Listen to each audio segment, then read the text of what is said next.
Di balik pegunungan yang diselimuti kabut pagi, tersembunyi sebuah rahasia yang hanya diketahui oleh tanah dan angin. Sebuah kebun yang tidak pernah tampak oleh mata manusia biasa. Orang-orang menyebutnya kebun impian, tempat di mana buah tumbuh dari doa dan bunga bermekaran dari rasa syukur.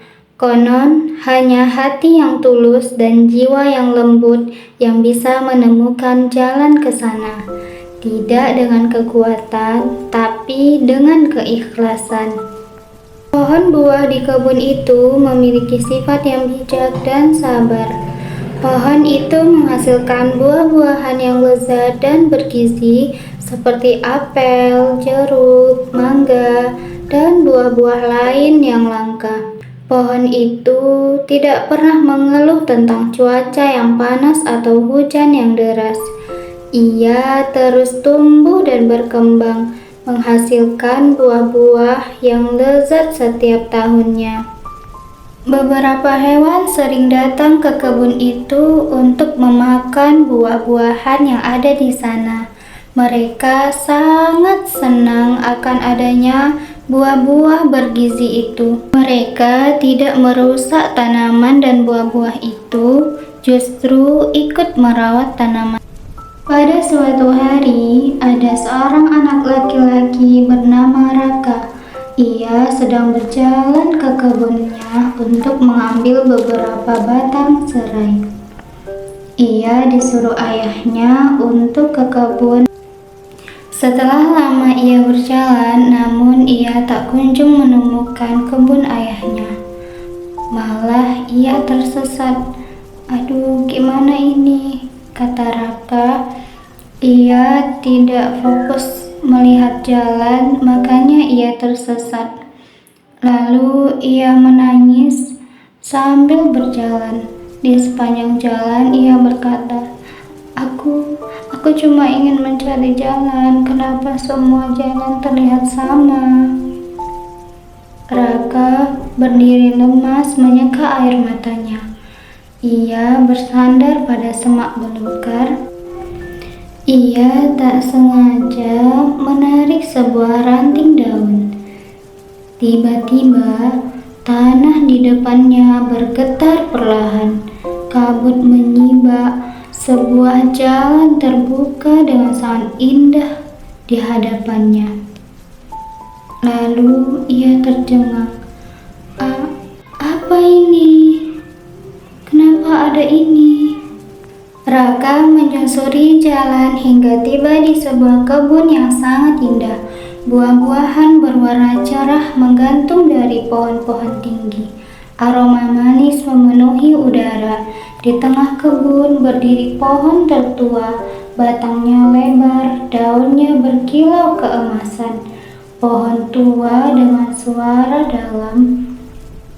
Dia berkata, "Selamat datang, Raka." Raka terkejut. Siapa yang bicara?" Pohon tua berkata, "Aku adalah penjaga kebun impian. Kau telah menemukan jalan ke sini karena hatimu sedang mencari sesuatu yang lebih dari sekadar jalan pulang." Lalu Raka menjawab dengan pelan, Aku hanya ingin kembali ke orang tuaku. Mereka pasti mencariku." Pohon tua tersenyum. "Sebelum kau pulang, izinkan aku memberikanmu sebuah hadiah, dan ini adalah amanah dariku." Lalu pohon itu menggoyangkan dahannya, dan dari ujung rantingnya keranjang rotan turun perlahan. Di dalamnya buah-buahan bercahaya, warnanya seperti pelangi saat matahari menyentuh embun. Pohon tua berkata, "Ini adalah buah dari kebun impian. Mereka bukan hanya untukmu, tetapi ini untuk semua orang yang ada di sekitarmu, termasuk fakir dan miskin. Berikanlah mereka hak mereka." Raka bertanya, "Apa yang harus kulakukan?" Pohon tua menjawab, "Bagikanlah buah ini kepada mereka yang lapar dan para fakir miskin yang tak pernah meminta tapi selalu menunggu. Dan bawalah sebagian pulang, karena rumahmu adalah tempat pertama rasa syukur itu tumbuh." Lalu Raka menerima permintaan itu. Ia kembali ke rumah. Raka berjalan cepat melewati hutan, membawa keranjang dengan hati-hati.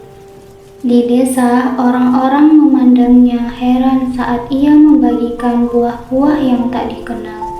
Mereka mencicipinya dan air mata kebahagiaan mengalir. Raka menjalankan amanah dari pohon tua itu. Ia mengumpulkan semua fakir miskin dan membagikan buah-buahan itu dalam keranjang. Semua fakir miskin dapat satu persatu keranjang buah yang lezat itu. Raka tiba di rumah. Ayah dan ibu berlari menghampiri Raka. Ibu memeluk Raka. "Ya Allah nak, kamu kemana saja? Kami mencarimu kemana-mana." Raka tersenyum. "Aku membawa sesuatu ibu dan ayah.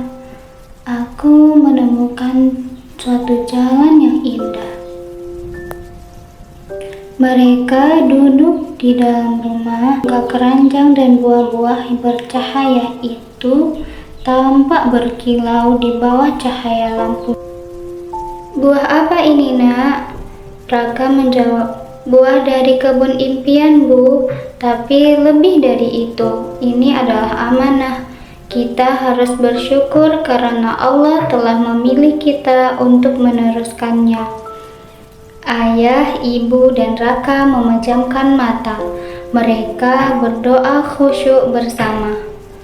Ayah berkata, "Ya Allah, Engkau beri kami lebih dari yang kami butuhkan. Jadikan kami orang-orang yang pandai bersyukur. Amin ya rabbal alamin." Usai berdoa, mereka saling menatap tersenyum. Raka memeluk ibu, ibu memeluk ayah. Hangat, tulus.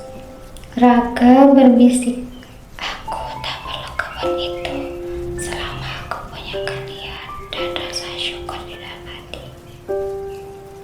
Dan sejak hari itu mereka hidup dengan cinta yang lebih dalam dan hati yang lebih ringan karena mereka tahu rahasia terbesar dari kebun impian bukanlah buahnya, tapi rasa syukur Bantu yang like, membuat hidup comment, menjadi share, berkah. and subscribe channel ini ya teman-teman.